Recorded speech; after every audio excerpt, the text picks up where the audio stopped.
Hi అండి, welcome to శుభమస్తు. మనం ఈరోజైతే పొంగల్ రెడీ చేయాలనుకుంటున్నాను. ఇది చాలా చాలా హెల్దీ. పెసరపప్పుతో పొంగల్. దానికి కాంబినేషన్ ఏంటంటే పెసరపప్పుతో పాటు మనము మునగాకు కూడా వేసుకుందాం. ఫ్రెష్గా ఇప్పుడే మన దొడ్లో ఉన్న మునగాకుని కోసి తీసుకొని వచ్చాను. మునగాకు పప్పు వండుకుంటాం కదా, అలాగా ఇప్పుడు రైస్ చేసుకుందాం, పొంగల్ చేసుకుందాము. పుదీనా, కొత్తిమీర ఇవన్నీ వేసుకుంటాం కదా, దాని బదులు మనము మునగాకు వేసుకుందాం. ఫ్రెష్గా మన దొడ్లో మన ఇంట్లో పండింది. వీటికి ఏమేమి కావాలంటే ఎంత రైస్ తీసుకుంటామో అంతే పెసరపప్పు తీసుకోవాలి. పెసరపప్పుని కాస్త దోరగా వేయించి పెట్టుకోవాలి. ఇప్పుడు వేయించి పెట్టేసుకున్నాను. తగినంత అల్లం వెల్లుల్లి పేస్టు, ఉల్లిపాయ, పచ్చిమిర్చి, కొంచెం జీడిపప్పు, చెక్క, లవంగా మనం తాలింపులో వేసేసుకుందాము. ఇంకెటువంటి మసాలా పొడులు లేవు. ఇప్పుడైతే రైస్ ఇది పప్పు కడిగేద్దాము. అలాగే మునగాకు ఆకులన్నీ దూసేసుకుందాం. స్టవ్ వెలిగించి కుక్కర్ పెట్టుకున్నాను కదా, దానిలో కొంచెం నెయ్యి వేసుకుందాము. నేతిలో మనం ఫస్ట్ డ్రై ఫ్రూట్స్ వేయించి పక్కన పెట్టేసుకుందాం. ఇది వేగిన తర్వాత కొంచెం కొబ్బరి నూనె వేసుకుందాం. దీనిలో ఈ రైస్కి కొబ్బరి నూనె వేసుకుంటే కూడా చాలా చాలా బాగుంటుంది. చూసారా, మంచి కొబ్బరి నూనె ఉంది కదా. ఈ కొబ్బరి నూనె దాంట్లో ఒక స్పూన్, గరిటె అయితే మనం నెయ్యి వేసుకున్నాం కదా, కొబ్బరి నూనె కూడా ఒక స్పూన్ వేసుకుందాము. ఎక్కువ అవసరం లేదు, చేసేది కొంచెం రైసే కదా, దానికి సరిపడే. ఇప్పుడు ఏం చేద్దామంటే ఫస్ట్ చిన్న మసాలా దినుసులు కొంచెం వేసుకుందాము. చెక్క, లవంగా ముక్క, ఇగో కొంచెం రెండే వేస్తున్నాను. ఒక బిర్యానీ ఆకు, కొంచెం వేగిన తర్వాత ఉల్లిపాయ ముక్కలు, ఇవి కూడా కొంచెం వేయించేసుకుందాం. ఉల్లిపాయలు చూసారు ఈ కలర్కి వచ్చినాయి కదా. ఇప్పుడైతే మనం క్లీన్ చేసి పెట్టుకున్న మునగాకు ఉంది కదా, ఇందులోకి వేసేద్దాం. నేను వేసే రైస్కి సరిపడా కొంచెం వేసుకున్నాను.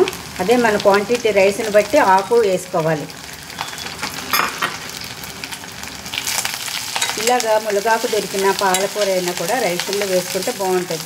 మనకి టైంకి పుదీనా, కొత్తిమీర ఒక్కొక్కసారి ఇంట్లో ఉండవు కదా, ఇంట్లో ఇది ఉన్నది కాబట్టి ఇది ఇలా వేసేసుకుంటే రైస్ హెల్తీ ఉంటుంది, ఆరోగ్యానికి ఆరోగ్యం, అన్నీ బాగుంటాయి. మునగాకు వేగిన తర్వాత ఇప్పుడు ఇది అల్లం వెల్లుల్లి పేస్ట్ ఉంది కదా, మనం ఇది వేసేసుకుందాం. దాంతోపాటు ఇది కూడా వేగిపోతుంది బాగా, మంచి కమ్మటి వాసన వస్తుంది కదా అల్లం వెల్లుల్లి పేస్ట్తో పాటు. మునగాకు కూడా వేగితే తర్వాత మనం బియ్యం వేసి రైస్ వేసేసుకోవడమే. చాలా సింపుల్, ఈజీ కూడా. దానికి ఎక్కువ ఆరోగ్యం కూడా వస్తుంది దీంతో. కొంచెం వేగనిద్దాం.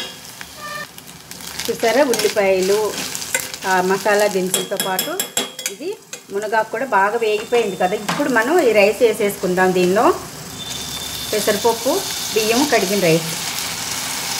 దీనికి మనం కొలత ఏంటంటే 1కి 2 వేసుకోవడమే. ఇంకా వేసుకొని 3 విజిల్స్ రానివ్వడమే. సరిపడే ఉప్పు కూడా ఇప్పుడే చూసుకొని మనం కుక్కర్ మూత పెట్టేసి విజిల్స్ రానివ్వడం. వాటర్ వేసేద్దాము.